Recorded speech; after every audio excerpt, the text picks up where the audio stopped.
All right, I went on a field trip today, so join me to go look at this museum that a lot of people don't know about. So, if you're not familiar with where I am, this is California, and this is San Francisco here. This is where the Golden Gate Bridge is. So, this big inlet of water here is the San Francisco Bay. So, it's a very, very long, long bay. We have San Francisco at the top here, and this is sort of called the peninsula. And so, if you live along the peninsula, it's along that mass of land there. And on the left hand side is the Pacific Ocean, and on the right hand side is the San Francisco Bay. Now, if you keep going down, down, down south from San Francisco, you'll finally end up down at the bottom end of the bay. And if you look here, this is Stanford University. So that's in Palo Alto. That's where Hewlett Packard was originally. And so if you go straight across from Stanford and you end up in this area here, the sort of in the center right here, this is basically Silicon Valley. Okay.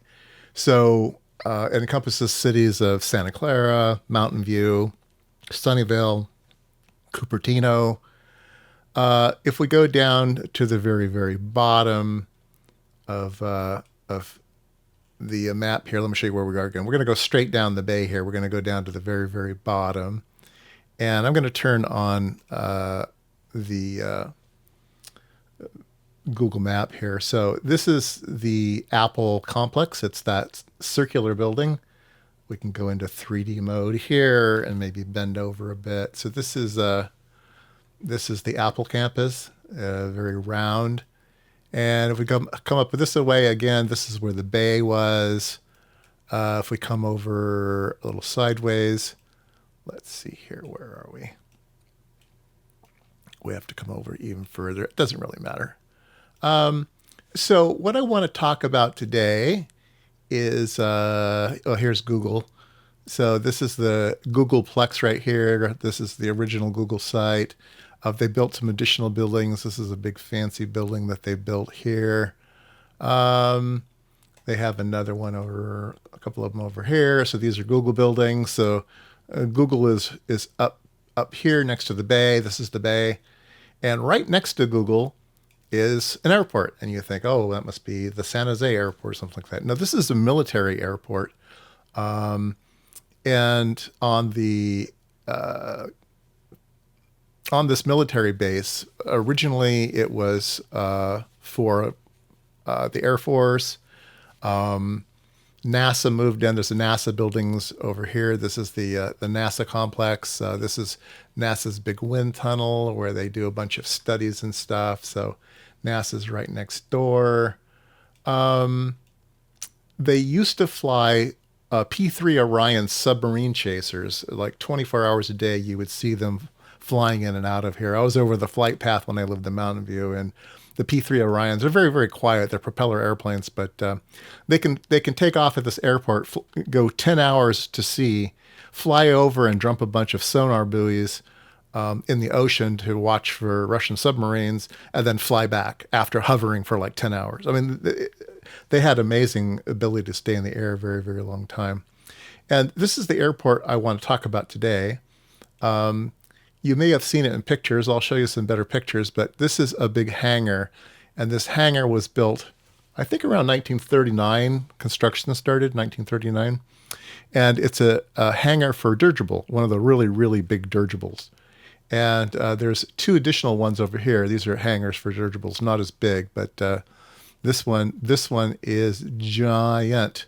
This picture doesn't do any justice at all. I'll show you some other pictures that try to get you interested in this. So if you go right down here, I know it's kind of weird, but there's a museum right here. Okay. Here it is. I'm sorry. That's just an office building. This is the Moffett Field Historical Society. So right in this building here, we will be visiting. So let's go on inside. There's the entrance to the museum, and you can see it's right underneath the hangar. And the hangar is big. It keeps it going here. I thought I'd try to get some better footage of the hangar. It's not easy to photograph since it's such a large structure. It's way bigger than these photographs show. I'll show some other old photographs of how big this thing really is. It goes way up there. All right, so here we're entering the museum. So the museum is mostly about these big dirigibles, World War II dirigibles. They were giant. The Navy had some super big ones, and this was one of the places in the United States that you could actually land them and put them in a nice little container so they didn't get destroyed in the wind or whatever. I don't know. I'm not sure how protective you had to be of these things, but I imagine that they wanted to get them into a hangar right away. So when they landed these things, they would attach them to kind of a little railway car, and that little railway then would move the blimp into the hangar. And you can see that, yeah, those are big blimps, and that's a big building. And here's a great picture of just how massive that building really is. Look, look at this thing. I remember once, oh, geez, a long time ago, back in the 80s, I guess, we had an off-site meeting, a picnic with Hewlett-Packard, with all the employees, and they rented out the hangar. And they had, barbecue and all kinds of things for kids. And the whole family would come, these events. And they actually had hot air balloons inside the hangar so you could take a hot air balloon ride. They would be tethered, but you could get in the basket and they would haul you up 40 feet and you were still inside a building. Yeah, it was pretty crazy. Yeah, lots of old pictures on the walls, the cockpit of the dirigible. And then I think maybe of interest to you guys would be all of the test equipment they had in here. They had a bunch of displays of different test equipment. I think this was mostly for the P3 Orions, the sub chasers. There's a lot of electronics on board to do those sonar buoys and get all the data and everything. And so they had a really good exhibit on lots and lots of different types of test equipment and fixtures and things. Some of the stuff looks pretty familiar. Some of it looks like it's specialized. These P3 Orions are these big planes. And on the floor of the plane were these little kind of portholes, these hatches. And you could open up the hatch and you could slide in one of those buoys. And you could drop them out of the bottom of the airplane. Those tubes went all the way through to the bottom of the airplane. You could release them over the ocean. And there was different types that listened to different frequencies or pinged or all different sorts of stuff, probably countermeasures as well.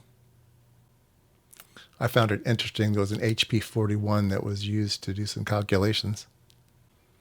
And specialized slide rules, of course. The slide rules, sometimes you just need to be close enough, but you need to be really, really fast. And these things were great at that. And then this was a real typical scene when I used to live in Mountain View. These P3 Orions would come in over the ocean, and the airport is right next to the freeway. And so the airplanes, and these are big airplanes, would come right over the freeway and land at Moffett Field. And yep, they were a sight to behold.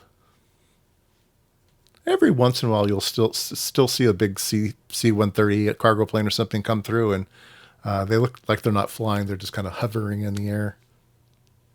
Anyway, I hope you enjoyed that little trip off to Moffett Field and to take a look at the Hangar 1 on Moffett Field in Mountain View, California.